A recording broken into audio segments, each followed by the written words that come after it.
कुछ अहम कारोबारी शख्सियात मुतहरक हुई हैं और मुख्तलिफ हलकों से मुलाकातें भी करें। खान साहब से भी कुछ लोगों की मुलाकात हुई है। उनसे हम पूछेंगे कि क्या तय पाया उनके माबैन, या क्या कोई मैसेज था नहीं था। नैब में पेश न होने पर क्या खान साहब गिरफ्तार हो जाएंगे। उधर अमरीकी कांग्रेस का एक जो ग्रुप है उसने ख़त लिखा है ब्लिंकन को कि इमरान खान के हवाले से, तो इससे खान साहब को फ़ायदा होगा या पब्लिक हमायत में कमी आएगी, क्योंकि अमेरिका के ख़िलाफ़ ही उनका एक बयानिया रहा है।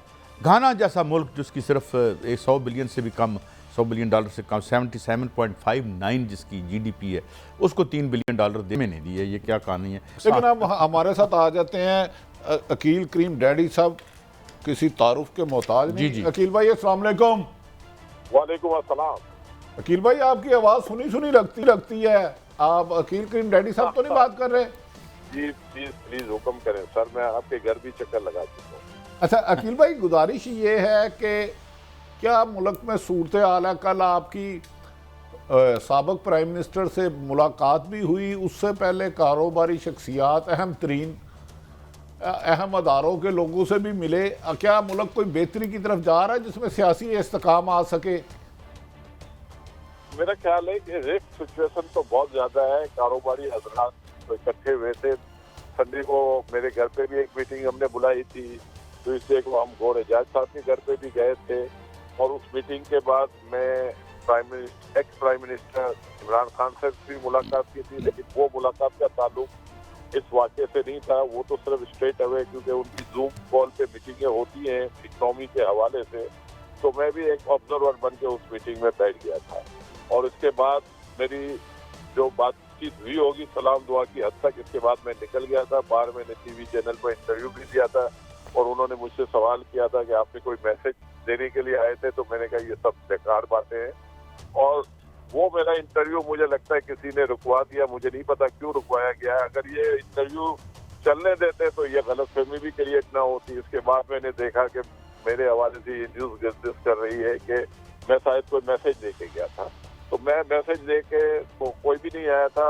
जिस मीटिंग से मैं उठ के आया था, इवन तो हमने वहाँ भी ये डिसाइड किया था कि हमारी कमेटी बात करेगी, जिनसे भी मिलेगी कमेटी मिलेगी, तो वहाँ भी हमने एक दूसरे को बता दिया था कि किसी किस्म का कोई बंदा इंडिविजुअल तौर पे काम ना करे। तो गौर एजाज साहब का नाम रखा था कि वो आसिफ जरदारी साहब से मिलेंगे, मियाँ एहसन का नाम रखा था वो प्राइम मिनिस्टर शहबाज शरीफ से मुलाकात करेंगे, और इसके अलावा मैं समझता हूँ दुनिया न्यूज़ के मालिक ने कहा था वो शायद आदमी चीफ से बात करेंगे, और इमरान खान से मिलने के लिए कोई टीम उन्होंने डिसाइड नहीं। तो ये सारी बातें थी, इसके अलावा कोई बात नहीं की थी। और उस मीटिंग में हमने ये भी कहा था कि अफवाज पाकिस्तान के खिलाफ किसी भी प्रोपेगेंडा से आप एहतियात करें, ये हमारे मुल्क को नुकसान पहुंचाने के बराबर है। सेकंड बात भी थी कि जो 9 मई को जो हुआ था एक्सीडेंट, उसकी मजम्मत की सबने मिल के। तो ये पूरे लबे लबाब पूरी ये स्टोरी है। अकील भाई ये रहनुमाई फरमाए, फौज तो हमारी है, हम फौज के हैं, ये पाकिस्तान की फौज है। मेरा नहीं ख्याल कि फौज के बारे में अवाम में कोई फासला है। इस प्रोपोगंडे को ज़्यादा नहीं कुछ फैलाया जा रहा। जिन्होंने भी गैर आईनी काम किया उसके खिलाफ काम होना चाहिए। ये कैसे हो सकता? पाकिस्तानी कौम अपने फौज के खिलाफ जा ही नहीं सकती, ये तो मुमकिन ही नहीं है। आप क्या कहते हैं इसके बारे में?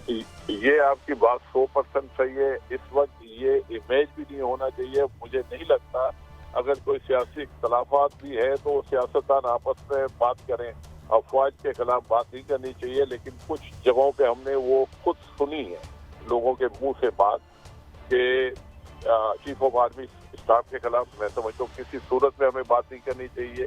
और एक और दो और के खिलाफ हमने मुसलसल सुना है उनके खिलाफ बात की जा रही है, जिसकी मैं समझता हूँ हमें भरपूर तरीके से। आप शायद वो बात कर रहे हैं जब मेरा ख्याल है नवाज शरीफ और मरियम नवाज कमर जवेद बाजवा साहब का इस्तीफा मांग रही थी, या एक्स जनरल फैज हमीद साहब का मांग रही थी, या किसी और बात की आप बात कर रहे हैं? सर ये भी बात की उतनी मजम्मत हमें करनी चाहिए। मैं तो इवन जो हाई कोर्ट सुप्रीम कोर्ट के बाद जो इवेंट हुआ है मैं उसकी भी मजम्मत करता हूँ। हम अपने इदारों को किसी सूरत में भी कमजोर ना करें। और मैं आपकी बात से पूरा इत्तेफाक करता हूँ कि ये इवेंट जो 9 तारीख को हुआ है और इसके पहले भी हुआ है और इसके बाद भी कोई अगर ये हरकत करता है तो हमें उसका मुंह तोड़ जवाब देना चाहिए। मैं ये नहीं कहता कि किसी और ने कहा, जिसने भी किया है, ये सब के लिए हमारे अल्फाज यही है कि खुदा के लिए हम अपने इदारों को तबाह अपने हाथ से ना करें। हम पहले ही बहुत नुकसान उठा चुके हैं, अब हम लोगों में इतनी हिम्मत नहीं है कि फर्दर कोई नुकसान उठा सके। गलतियां हो सकती है, गलती का गाला भी हो सकता है, लेकिन कम अज कम किसी के खिलाफ कंपेन लाना ये हमारे इंटरेस्ट में नहीं है।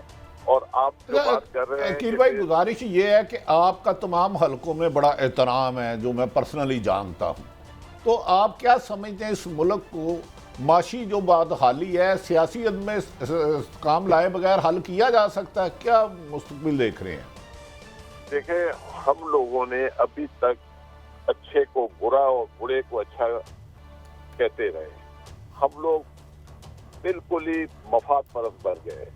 मैंने देखा है बहुत सारे लोगों को जो मीटिंगों में ऐसी ऐसी बातें करते हैं, जो अगर इनका पिछले गवर्नमेंट में रूप ले तो उनका रूप अलग होता था, लास्ट गवर्नमेंट में ले तो बिल्कुल सेपरेट रूप होता था, आज की गवर्नमेंट ले तो बिल्कुल अलग बात कर रहे होते। तो हमें अब वफाद परस्त लोगों से बचने की जरूरत है। इस मुल्क की तरक्की एक ही सूरत में हो सकती है कि लोगों को सच बोलने की आदत डाली हो। मुझे भी लोग, बहुत सारे लोग पता नहीं क्या क्या कहने शुरू हो गए कि मैं क्यों गया भाई मीटिंग में। भाई मैं मीटिंग में गया था इकोनॉमी पे बात करने के लिए, मैं कोई साजिश करने तो गया नहीं था। और मैं वो आदमी हूँ, जब ये कुछ नहीं हुआ था तो मैं लोगों को डोर टू डोर कह रहा था कि भाई साहब अपनी जबान संभाल के इस्तेमाल करो। अच्छा अकील भाई, मैं चाहता हूँ ज़्यादा आपसे इस्तिफादा किया जाए। एक तो क्या आपके इल्म, दो बातें पूछना चाहता हूँ। एक तो क्या खान साहब को आपके इल्म है, किसी ने या आपने या किसी तौर पर भी ये कम्युनिकेट किया कि खान साहब आप कुछ अरसे के लिए बाहर चले जाएं? Number one. नंबर टू, जो रिकन्सिलिएशन की आप इतनी पॉजिटिव कोशिश कर रहे हैं, वो कैसे बेल मंडे चलेगी अगर जो है वो एक ड्रॉप ऑफ, जो एक तिनका गिरने पर भी पर्चा हो जाता है खान साहब पे? तो कोई दो बातें हैं। एक तो क्या ये ऐसी बात उनको ऑफर दी गई, और दूसरा ये कि जब तक कोई आप ऐसी एफर्ट नहीं करते कि एक दूसरा फरीक से नजर आए कि जनाब वो रिकन्सिलिएशन चाहते हैं, क्या फरमाएंगे इन दोनों बातों के ज़मन में? ये दोनों बातें मेरी जात से बिल्कुल नहीं, मैंने कोई इस तरह की बात नहीं। ठीक, ना मुझे किसी ने मैसेज दिया था। एक तो ये होता है ना कि वो मैसेज दिया हो, ना मैसेज मुझे किसी ने दिया है, ना मैंने ये बात अपने तौर पे कही है। ठीक, मैं सिर्फ मीटिंग में बैठा था, मैंने सिर्फ 20-22 लोगों की तकरीरें सुनी है और सब इकोनॉमी की बात कर रहे थे, और कोई नहीं कह रहा था कि ये इस वक्त जो आग लगी है इसको बुझाओ। मैं तो एक्सपेक्ट कर रहा था कि भाई ये जो मामला चल रहे इसको पहले सही करें। अगर ये मामला ठीक हो गए तो फिर इकोनॉमी ठीक होगी ना। जब अनरेस्ट होगा तो इकोनॉमी कहाँ से ठीक होगी? बिल्कुल दुरुस्त। बहुत शुक्रिया, थैंक यू वेरी मच करीम साहब।